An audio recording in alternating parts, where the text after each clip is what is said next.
नमस्कार साथियों, स्वागत है आप सभी का नए वीडियो पर।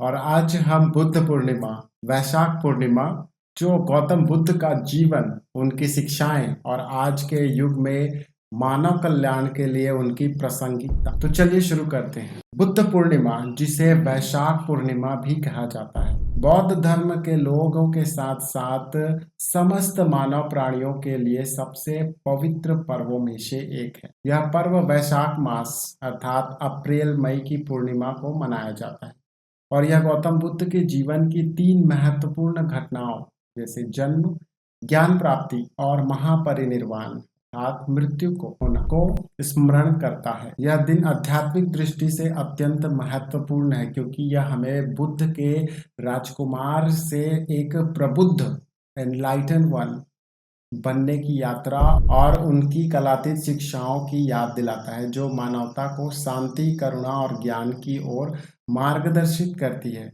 आज के युग में जहां तनाव और संघर्ष का बोलबाला है, बुद्ध की शिक्षाएं आंतरिक शांति और सामाजिक सौहार्द का मार्ग दिखाती है। गौतम बुद्ध के जीवन की प्रमुख घटनाएं: जन्म 563 ईसा पूर्व, सिद्धार्थ गौतम, जिन्हें बाद में गौतम बुद्ध के नाम से जाना गया, का जन्म लुम्बिनी, आधुनिक रूप में नेपाल में है, में शाक्य वंश के राजा सुद्धोधन और रानी महामाया के यहाँ हुआ।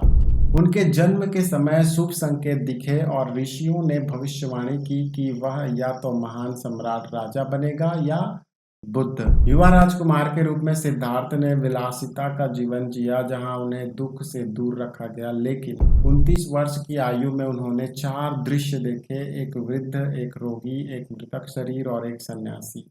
इन अनुभवों ने उन्हें जीवन के दुख की सच्चाई से अवगत कराया और जीवन के गहरे प्रश्नों के उत्तर खोजने के लिए प्रेरित किया। बाबा साहब डॉक्टर भीमराव अंबेडकर की पुस्तक बुद्धा एंड हिज धम्मा के अनुसार सिद्धार्थ गौतम ने रोहिणी नदी के जल बंटवारे को लेकर शाक्य और कोलीय समुदायों के बीच उत्पन्न विवाद में हस्तक्षेप किया था। यह विवाद इतना गंभीर हो गया था कि दोनों पक्ष युद्ध की ओर बढ़ रहे थे। सिद्धार्थ, जो स्वयं शाक्य वंश से थे, ने इस संघर्ष को रोकने के लिए शांति और अहिंसा का मार्ग अपनाया। उन्होंने दोनों समुदायों को समझाया। बुद्ध ने प्रश्न किया, पानी की कीमत क्या है और खून की कीमत क्या है? इस तर्क के साथ उन्होंने लोभ और अहंकार को छोड़कर सहयोग और समझदारी से विवाद सुलझाने का आह्वान किया। हालांकि इस घटना के परिणाम स्वरूप शाक्य संघ ने सिद्धार्थ के युद्ध विरोधी और अहिंसक रुख को स्वीकार नहीं किया। शाक्य, जो एक योद्धा समुदाय से थे, युद्ध को अपनी शक्ति और सम्मान से जोड़ते थे। सिद्धार्थ का युद्ध का विरोध करना और शांति की वकालत करना उनके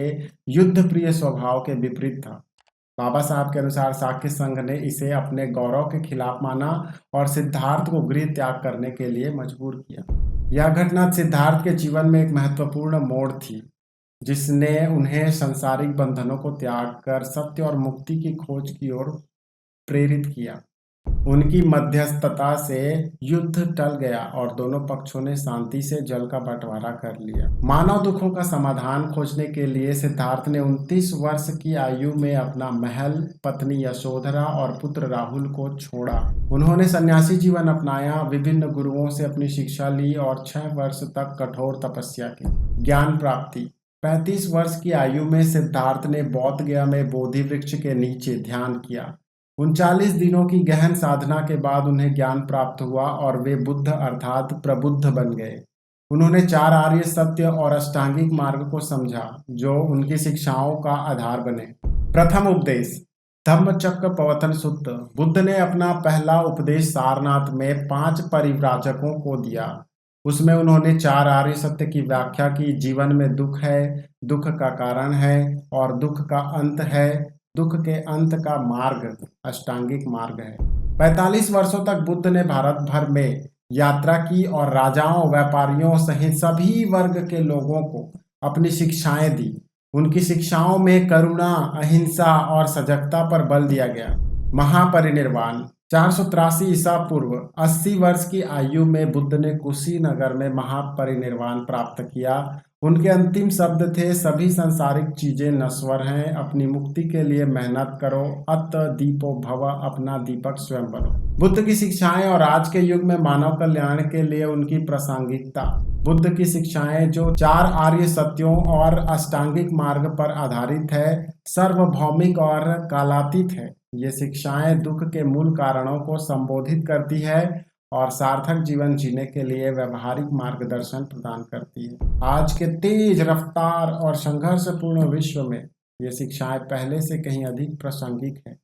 जैसे करुणा और अहिंसा। बुद्ध ने सभी प्राणियों के प्रति दया पर जोर दिया। युद्ध, घृणा और भेदभाव के युग में करुणा का अभ्यास शांति को बढ़ावा दे सकता है। हिंसा के बजाय संवाद के माध्यम से संघर्षों का समाधान बुद्ध के अहिंसा के सिद्धांत के अनुरूप है। सजगता और ध्यान। बुद्ध ने सजगता सिखाई जो हमें जागरूकता और आंतरिक शांति विकसित करने में मदद करती है। आज के तनावपूर्ण विश्व में ध्यान चिंता को कम करने, मानसिक स्वास्थ्य को बेहतर बनाने और विचारशील निर्णय लेने में सहायक है। सजगता क्रोध को कम करती है और भावनात्मक संतुलन को बढ़ावा देती है। मध्यम मार्ग। बुद्ध ने अति भोग और कठोर तपस्या के बीच संतुलन का मार्ग सुझाया। यह सिद्धांत जीवन में संतुलन को प्रोत्साहित करता है, चाहे वह काम, रिश्ते या व्यक्तिगत लक्ष्य हो, जिससे तनाव और थकान से बचा जा सकता है। चौथा, भौतिकवाद से विरक्ति। बुद्ध ने सिखाया कि भौतिक वस्तुओं से आसक्ति दुख का कारण बनती है। उपभोक्तावादी दुनिया में सादगी और संतोष को अपनाने से लालच कम हो सकता है और टिकाऊ जीवन को बढ़ावा मिल सकता है। कर्म और नैतिक आचरण। बुद्ध ने जोर दिया कि हमारे कर्म हमारा भविष्य बनाते हैं। सही वाणी, सही कर्म, सही आजीविका के माध्यम से नैतिक जीवन जीने से समुदायों में विश्वास और सौहार्द बढ़ता है। शांतिपूर्ण जीवन के लिए बुद्ध की शिक्षाओं को अपनाना। शांतिपूर्ण जीवन जीने के लिए व्यक्ति बुद्ध की शिक्षाओं को अपने दैनिक जीवन में शामिल कर सकते हैं। सजगता का अभ्यास करें, प्रतिदिन कुछ मिनट ध्यान करें या अपने विचारों और कार्यों पर चिंतन करें। करुणा विकसित करें, छोटे छोटे दयालु कार्यों या स्वयं सेवा के माध्यम से दूसरों की मदद करें। चुगली और कठोर शब्दों से बचें ताकि सकारात्मक रिश्ते बने। जरूरतों पर ध्यान देना कि इच्छाओं पर, ताकि तनाव और ईर्ष्या कम हो। बुद्ध की शिक्षाएं बताती हैं कि राष्ट्रों, समुदायों या व्यक्तियों के बीच संघर्ष में शांति असंभव है। युद्ध जो लोभ, तृष्णा या अहंकार से प्रेरित होते हैं, दुख को बढ़ाते हैं और सौहार्द को नष्ट करते हैं। बुद्ध का अहिंसा और परस्पर सम्मान पर जोर ऐसे संघर्षों का समाधान प्रदान करता है। उदाहरण के लिए देखें तो शाक्य और कोली के बीच जो रोहिणी नदी पर विवाद हुआ था, इसमें बुद्ध युद्ध के पक्षधर नहीं थे। बुद्ध पूर्णिमा केवल एक पर्व नहीं बल्कि गौतम बुद्ध की गहन शिक्षाओं का स्मरण है जो हमें शांति और ज्ञान की ओर ले जाती है। उनका जीवन एक संरक्षित राजकुमार से प्रबुद्ध गुरु बुद्ध तक की यात्रा हमें सत्य और करुणा की खोज के लिए प्रेरित करता है। आज की दुनिया में जहां युद्ध का व्यक्तिगत विवाद दुख का कारण बनते हैं, बुद्ध के अहिंसा, सजगता और नैतिक जीवन के सिद्धांत सौहार्द का मार्ग दिखाते हैं। अपनी शिक्षाओं को अपनाकर व्यक्ति आंतरिक शांति पा सकते हैं और समाज घृणा व हिंसा से मुक्त दुनिया का निर्माण कर सकता है। शाक्य कोली का रोहिणी नदी विवाद यह दर्शाता है कि संवाद और समझ से संघर्षों का समाधान हो सकता है। यह सिद्ध करता है कि सच्ची शांति करुणा और ज्ञान से उत्पन्न होती है, न कि युद्ध से।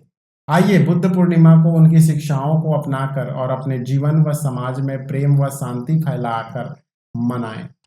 धन्यवाद साथियों, आप सभी को बुद्ध पूर्णिमा की ढेरों बधाइयाँ। जय भीम, नमो बुद्धाय। वीडियो को अपने दोस्तों साथियों के साथ साझा करें ताकि उनको ये महत्वपूर्ण जानकारी प्राप्त हो।